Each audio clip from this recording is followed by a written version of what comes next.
How you doing? Pat here with Pat's Rides. Welcome to another edition of Small Town Tours. Today we are just coming into McConnelsville, Ohio on State Route 78 heading west. Stick around, stay tuned, and let's see what's in town. I know there's a restaurant here I'm getting ready to go eat at.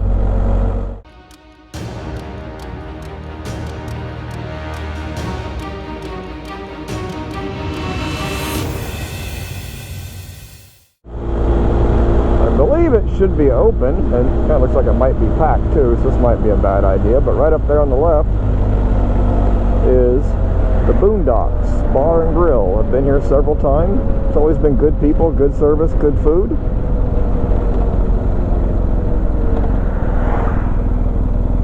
I'm sorry, barbecue and grill, not bar and grill.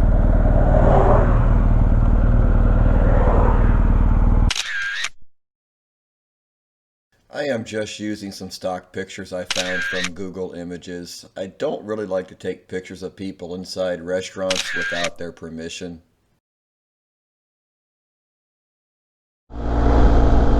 Okay, lunch was had back there at the Boondocks, and now we are on State Route 60 headed south, back towards the edge of town here.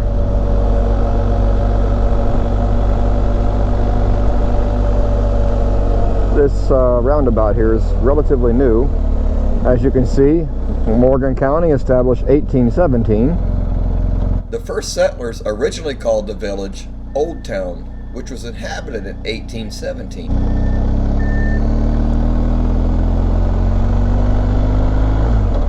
We are bordering the Muskingum River right there, in case you're wondering.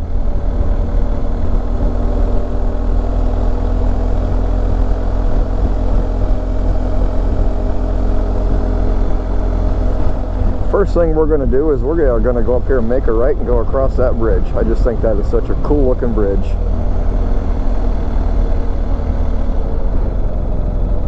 There's one similar to that in the town north of here that unfortunately they're building a new bridge, and that'll be torn down here in the near future.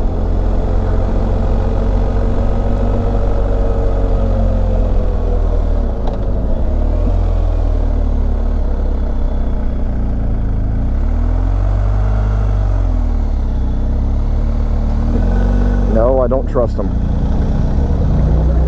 I wanted to make sure they were in their lane.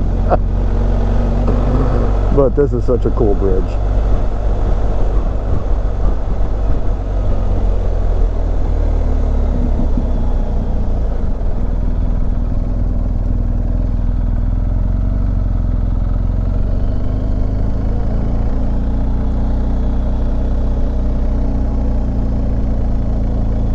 Speed Queen washers, Florence heating stoves.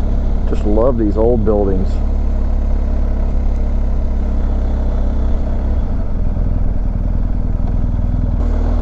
And there's the backside of the same buildings.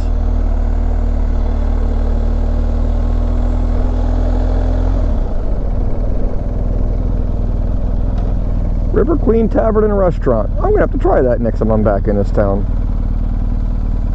Did not know that existed. Huh.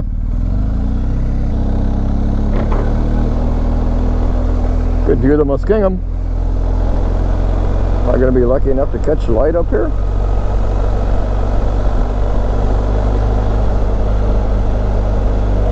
I am.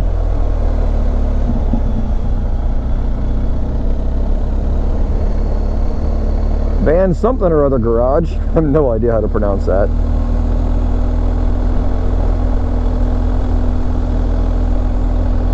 Right now we're approaching the downtown area here with all the historical buildings. And that little peak right up there is my favorite building in this whole town. Problem is, from this direction you don't get a good view. I'm going to come back from the other direction and give you a good shot of it. McConnelsville is a county seat of Morgan County, Ohio. It was named after Robert McConnell, one of the community's earliest residents. Let's go this way, shall we? 1884, J.C. Bolin.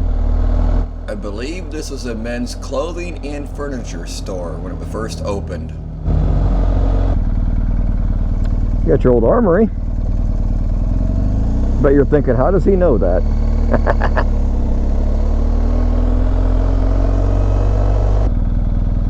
Check out the old bridge.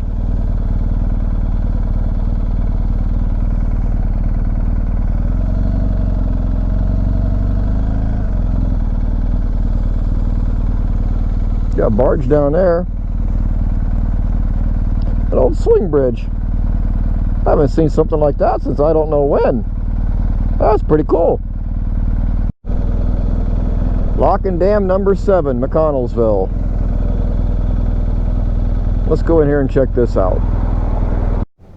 Two river towns, McConnelsville and Malta. McConnelsville and Malta are two towns that prospered because of the locks and dams built on the Muskingum River from 1836 to 1841. Settlers came to both towns in 1817. In the 20s and 30s, float boats carried grain, lumber, and livestock down the river. The locks and dams made the Muskingum navigable to steamboats, and both towns grew rapidly. Malta was the home of the Brown Manley Plow Company, a leading maker of farm equipment in the 1800s. Brown Manley depended on steamboats to bring in raw materials to take their products to market. Mills at McConnelsville ground grain and shipped flour north to the Ohio Canal and to the east coast and south the Ohio River and the Mississippi. Cool. Windlass or crab? Yeah, I can't even say it. Windlass or crab winch, the earliest North American mechanism used to open, what's that say, miter gates on steamboat locks were muscle powered, geared winches. There you go. And that's what it looked like.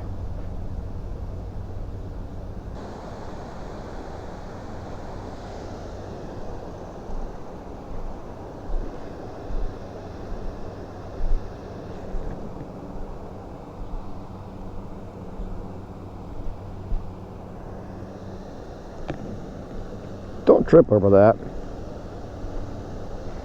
Your old wooden lock door. Wow. Huh. Kind of cool. Alright, I'm not going to walk up there, but 1832 by the looks of that building. The first Presbyterian church. Cool.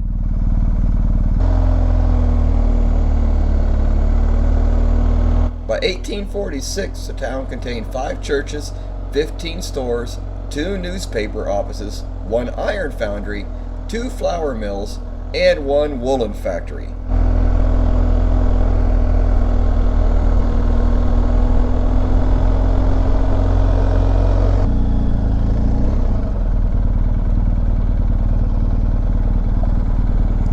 I love the Opera House.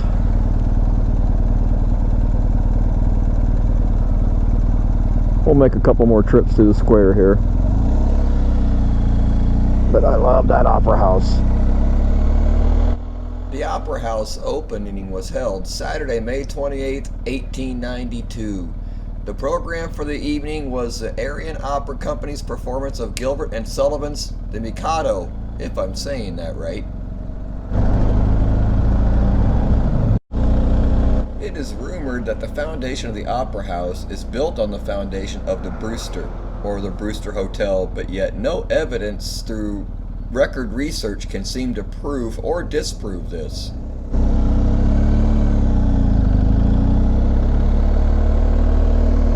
There's a better view of the courthouse. Statue of a Civil War soldier.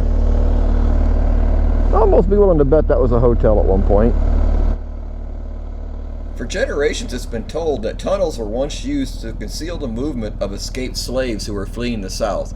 They were said to have linked the building that once stood on the Opera House foundation to other locations in the village, and ultimately to the banks of the Muskingum River. Any evidence that this site was a station for the Underground Railroad is inconclusive. Strangely, very little information exists about this prominent spot on the village square during the Civil War.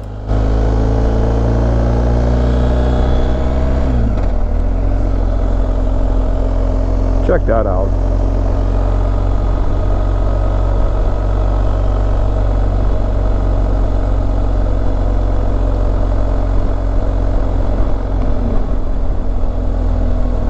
Kind of looks like a World War I memorial there, based on the helmet, and what kind of looks like a 1903 Springfield, but I'm no expert.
as we get ready to leave town, that's an old Chevy dealership. You can kind of see it coming through the paint.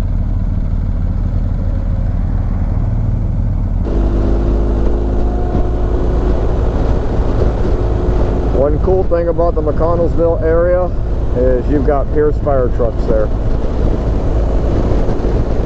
Alright, thanks for watching that. I hope you liked it. If you would, give me a big thumbs up and mash that subscribe button, and we'll see you in the next video.